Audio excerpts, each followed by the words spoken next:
Hello everyone, मैं उमेश रास, vocational trainer of the IT and ITS. आज के इस लेसन में हम लोग आउटलुक के बारे में पढ़ेंगे। आउटलुक है क्या, इसका उपयोग क्या कर सकते हैं हम लोग, और इसको बनाया कैसे जा सकता है, इसको तैयार कैसे कर सकते हैं, इसमें अकाउंट कैसे बना सकते हैं हम लोग, और आउटलुक किस कंपनी का प्रोडक्ट है। ये सब सारी चीज़ें को हम लोग जानेंगे इस लेसन में। तो चलते हैं, पढ़ते हैं हम लोग आउटलुक के बारे में। अब आप देख सकते हैं कि हमारे स्क्रीन पे जो दाहिने तरफ के नीचे जो आइकन बना हुआ है, ये एक आउटलुक का ही लोगो है। जहाँ भी ऐसा लोगो रहे तो हम लोग समझ सकते हैं कि ये आउटलुक है। अब यहाँ देख सकते हैं कि आधा आधा एक वर्क स्टेशन की तरह बना हुआ है, और आधा में लिफाफा का साइन बना हुआ है, यानी ईमेल का साइन बना हुआ है। तो इससे हम लोग पता कर सकते हैं कि आउटलुक है वो एक ईमेल सिस्टम भी है। चलिए देखते हैं आगे क्या क्या चीज़ें है इसमें। सबसे पहले कि आउटलुक है क्या। अगर हम माइक्रोसॉफ्ट के किसी भी सॉफ्टवेयर का उपयोग करना चाहते हैं तो उसके लिए हमें उसका एक ईमेल की ज़रूरत पड़ेगा, और जो आउटलुक है वो माइक्रोसॉफ्ट का ही एक ईमेल सिस्टम है। अगर माइक्रोसॉफ्ट का आउटलुक अकाउंट नहीं रहेगा तो हम माइक्रोसॉफ्ट के किसी भी सॉफ्टवेयर का उपयोग नहीं कर सकते हैं।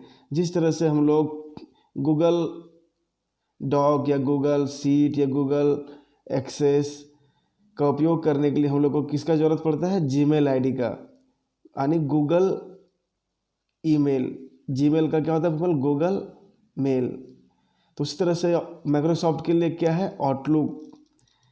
तो आउटलुक में क्या क्या हो सकता है, ईमेल सिस्टम हो सकता है, कैलेंडर है, वर्क सिस्टम है, उसमें कॉन्टैक्ट भी हम लोग सेव कर सकते हैं। यानी जितना काम हम लोग जीमेल से कर सकते हैं उतना सारा काम हम लोग आउटलुक से कर सकते हैं।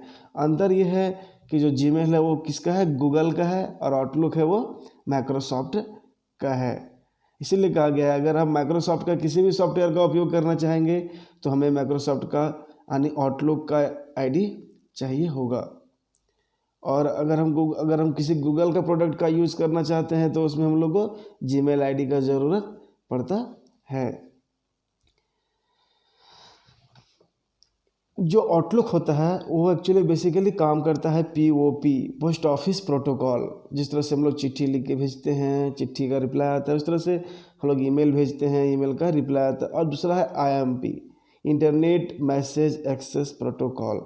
ये दो तरह का जो सपोर्ट है वो हम लोग को देता है। कौन देता है, आउटलुक। इसमें हम लोग ईमेल भेजना, ईमेल को रिसीव करना, और भी अनेक काम है, कैलेंडर बनाना, उसमें हम लोग अपना कॉन्टैक्ट सेव करना, ये सब सारे चीज़ें आउटलुक के अंतर्गत है।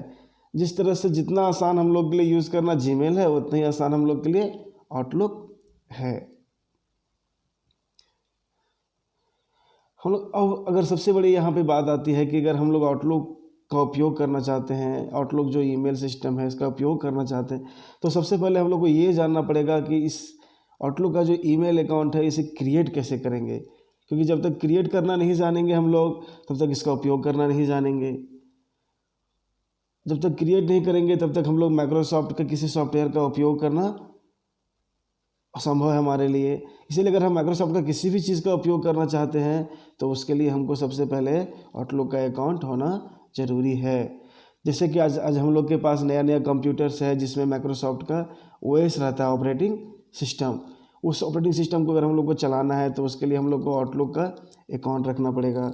माइक्रोसॉफ्ट ऑफिस जिसमें एक्सेल वगैरह है, MS एक्सेल है, MS पावर पॉइंट है, MS वर्ड है, इससे सारा किसका है, MS सॉफ्टवेयर है, यानी माइक्रोसॉफ्ट सॉफ्टवेयर है। इन लोग को एक्टिवेट रखने के लिए हम लोग को आउटलुक ईमेल का ज़रूरत पड़ता है। या फिर स्काइप आईडी, जो सोशल मीडिया का एक पार्ट है स्काइप, उसको अगर हम लोग एक्टिवेट करना चाहते हैं तो उसके लिए भी हम लोग को आउटलुक ईमेल का ज़रूरत पड़ेगा। चलिए देखते हैं क्या क्या प्रोसेस होता है अकाउंट को बनाने के लिए।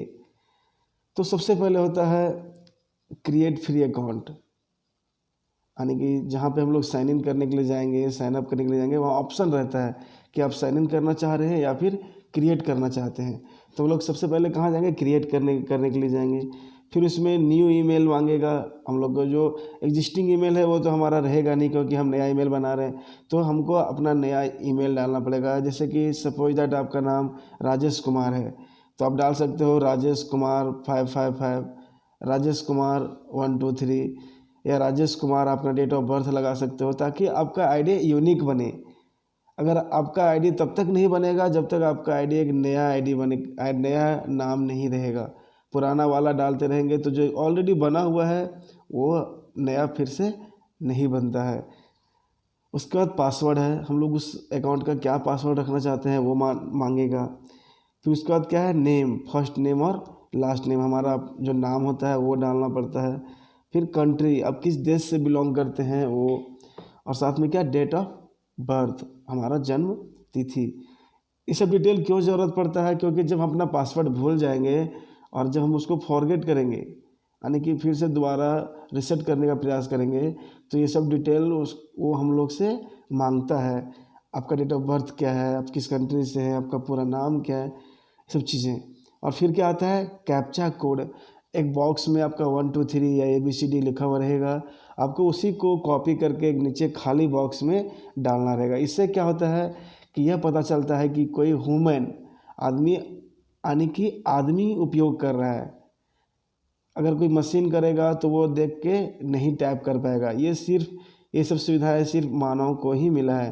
ये ईश्वर की देन है कि हर एक इंसान के पास अपना मानसिक क्षमता है, जिससे वह किसी चीज़ को पढ़ सकता है और उसे लिख सकता है। तो इसीलिए कैप्चा का उपयोग किया जाता है। लास्ट में है वेलकम टू आउटलुक। आपको सारा सेटअप होने के बाद वो एक निर्देश देगा और नीचे बटन रहेगा कि वेलकम है, यानी कि आपका स्वागत करता है आउटलुक, और क्या क्या नियम है वो सारी चीज़ आपको मेल के ज़रिए बताता है। और सबसे फाइनली लेट्स गो। सब कुछ हो जाने के बाद एक बटन रहेगा वहाँ पे लेट्स गो, यानी कि वहाँ क्लिक करने के बाद आप आउटलुक का उपयोग करना आरंभ करोगे। तो चलते हैं इन सारे जो 6 स्टेप्स हैं इनके डीपली में, किस तरह का रहता है ऑप्शन, क्या क्या आएगा, ताकि देख के हम लोग समझ सकें। सबसे पहले क्या था, क्रिएट फ्री अकाउंट। जैसे ही हम लोग आउटलुक पे विजिट करेंगे, उसके वेबसाइट पे outlook.com पे जाने के बाद इस तरह से ऑप्शन आएगा कि आप साइन इन करना चाहते हैं या क्रिएट करना चाहते हैं। साइन इन का मतलब होता है जहाँ पहले से अकाउंट है और अपना आईडी है, आईडी पासवर्ड है, वहाँ जाके डालेंगे, आप अपना अकाउंट एक्सेस कर सकते हैं। क्रिएट फ्री अकाउंट में आप नया अकाउंट बनाने के लिए क्लिक करेंगे।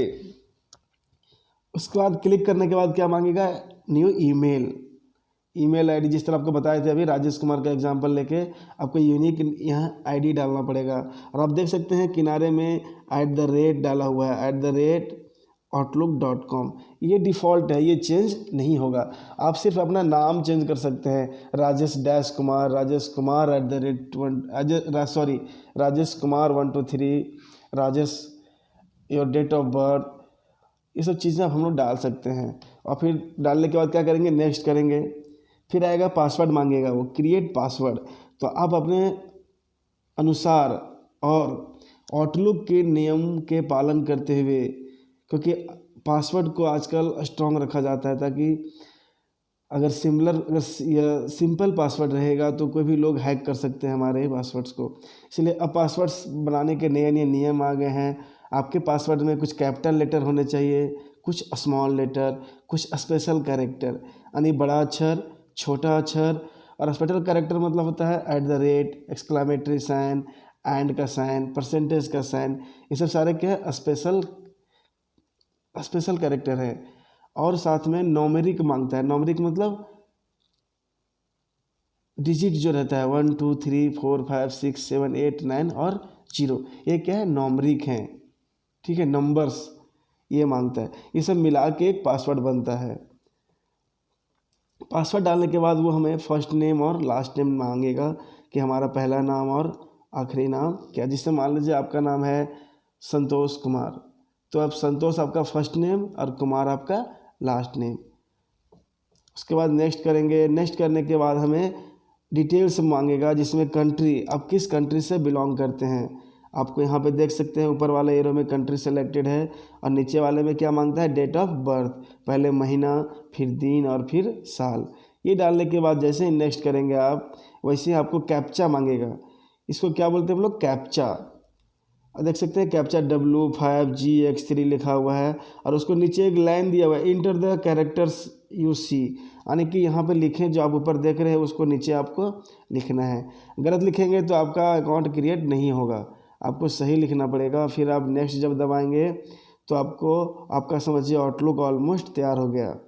इस पेज पे आपको सारा चीज़ दिखेगा। आप यहाँ पे लैंग्वेज बदल सकते हैं, अपना टाइम जोन आने की समय, हम लोग इंडिया में तो IST है, इंडियन स्टैंडर्ड टाइम, और किसी और कंट्री में जाओगे तो हर एक कंट्री का अपना अपना टाइम जोन है, आप वहाँ का सेलेक्ट करके चाहते हैं। इसको आप स्किप भी कर सकते हैं, यहाँ पे फिर आप नेक्स्ट भी कर सकते हैं। जैसे आगे जाएंगे, जैसे ही सारा सेटअप होगा आपका, उसके बाद ये ऑप्शन आएगा लेट्स गो, यानी कि आपका हर एक चीज़ सेटअप हो चुका है ईमेल अकाउंट बनाने के लिए। बस आपको जैसे ही आप लेट्स गो पे क्लिक करेंगे, आपका अकाउंट रेडी हो गया।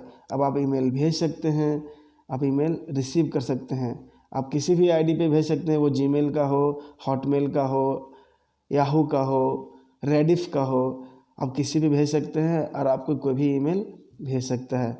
जैसे ये ईमेल क्रिएट हो जाता है, इस ईमेल आईडी का उपयोग हम लोग कहाँ करेंगे, मेनली माइक्रोसॉफ्ट सॉफ्टवेयर में, या तो वो OS हो, ऑपरेटिंग सिस्टम, जिसको विंडोज 10, विंडोज 8 हो, या फिर माइक्रोसॉफ्ट ऑफिस वाला हो, जिसमें कि की मांगता है, ईमेल आईडी मांगता है रजिस्टर करने के लिए। अब जब भी आप नया लैपटॉप लेंगे तो उसमें आपको रजिस्टर करने बोलेगा ईमेल आईडी के साथ। किसका ईमेल आईडी के साथ, माइक्रोसॉफ्ट का, यानी outlook.com का ईमेल आईडी के साथ। तो इस तरह से हम लोग एक आउटलुक का अकाउंट क्रिएट कर सकते हैं। Thank you.